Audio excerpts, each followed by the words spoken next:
Radhe Radhe. Welcome to my channel. मैं कुसुम मिश्रा। आज के इस वीडियो में मैं आपसे सप्तमी, अष्टमी और नवमी चैत्र नवरात्र की शुक्ल पक्ष में जो नवरात्र का उत्सव चल रहा है उसमें कब पड़ रही है और इसमें किस दिन किस माता की रूप की आराधना करनी है, उनको क्या भोग पुष्प आदि समर्पित करना है और किस दिन हम कन्या भोज करेंगे और किस दिन हम नवरात्र में कलश उठाएंगे और किस दिन पूरा देने के बाद हम कब विसर्जन करेंगे। आज सबकी जानकारी मैं अपने इसी वीडियो में आप सभी से शेयर करना चाहूँगी।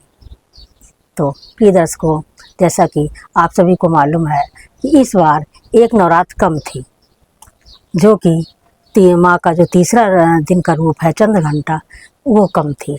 तो उसकी जगह थोड़ा सा उल्टा सीधा हो गया है। मतलब लोगों में संशय है कि किस दिन अष्टमी है, किस दिन सप्तमी का हम पूजन करें और किस दिन रामनवमी मनाएं, आदि आदि के बारे में।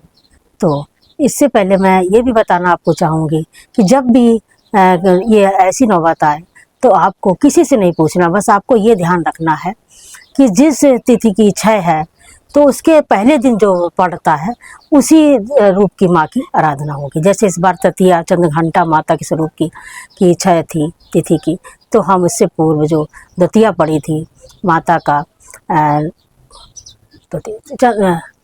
प्रथम शैलपुत्री, द्वितीय चंद्रघंटा का जो क्षय थी, तो ब्रह्मचारी रूप वाले दिन ही हम दूसरे दिन ही तीसरी रूप की भी पूजा कर अर्चना कर लेंगे माता के स्वरूप की। तो ऐसा आगे से ध्यान रखना। चलिए कोई बात नहीं, इस बार जो हुआ सो हुआ। तो सबसे पहले तो आप ये जान लीजिए कि नवरात्र की सप्तमी शुक्रवार 4 अप्रैल को पड़ रही है।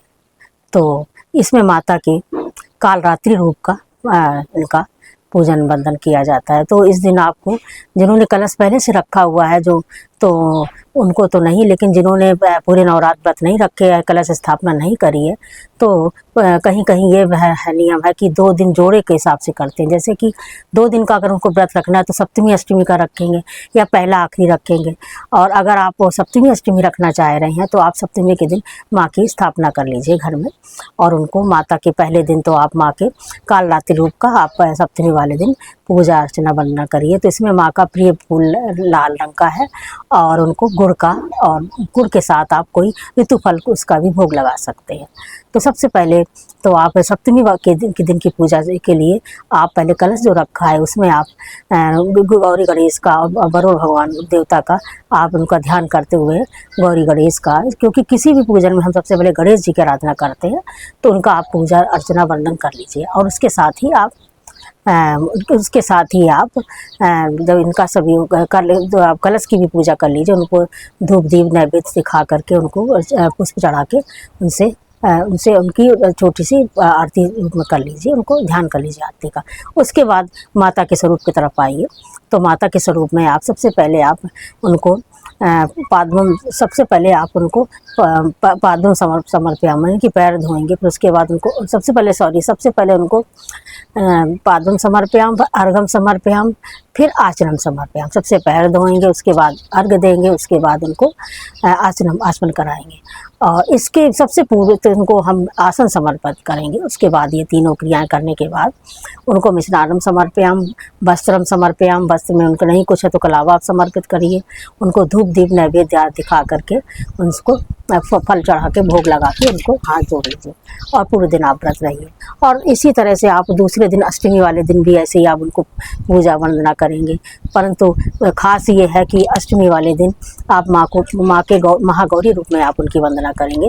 तो माता गौरी का सफ़ेद वस्त्र उनके हैं, प्रिय हैं, उनको माँ ब्रह्मचारी माता की तरह। तो उनको नारियल का भोग लगाइए आप, और साथ में आप उनको श्रृंगार का भी सामान समर्पित करिए और पूरे दिन व्रत रहिए। और 2 दिन व्रत रहने के बाद जो लोग जोड़े के साथ व्रत रहते हैं उनको नवमी वाले दिन इसका पारण करना है। तो नवमी वाले दिन माता सिद्धिदात्री की आप पूजा करिए और उसके बाद अपना कन्या भोज करा करके आप हवन करके आप उनको जो है पारण कर लीजिए व्रत का। और दोपहर में आप रामनवमी है तो भगवान राम की आप पूजा अर्चना वंदना करिए और उनको धूप दीप नैवेद्य पुष्पा समर्पित करके उनकी आरती वंदना करिए। और उसके बाद शाम तक आप जो है जो जो जल रही है आपके कलश में उसको आप जलने दीजिए। और उस दिन रविवार पड़ रहा है तो आपको विशेष ध्यान ये रखना है कि उस दिन आप कलश को आप विसर्जित नहीं करेंगे, ना उनको हिलाएंगे। जो तो आपकी जल रही कलश के पास जल रही इसको भी जलने दीजिए। और जो माँ के पास सामने आपने अगर अखंड जोड़ जला रखी है तो उसको भी आप जलने दीजिए। अगर बाई चांस शांत हो गई है तो कोई बात नहीं है, परंतु उसको आप उसको छेड़ेंगे नहीं, ना आप उसको हिलाएंगे, कलश को पाटे को कुछ भी नहीं करेंगे। और दूसरे दिन आप जो है इसका पारण करेंगे। तो क्या करना है, दूसरे दिन रविवार है तो आप माता का विसर्जन करिए। कलश भी आप इनको आप विसर्जित कर सकते हैं, माता को विदाई दे सकते हैं।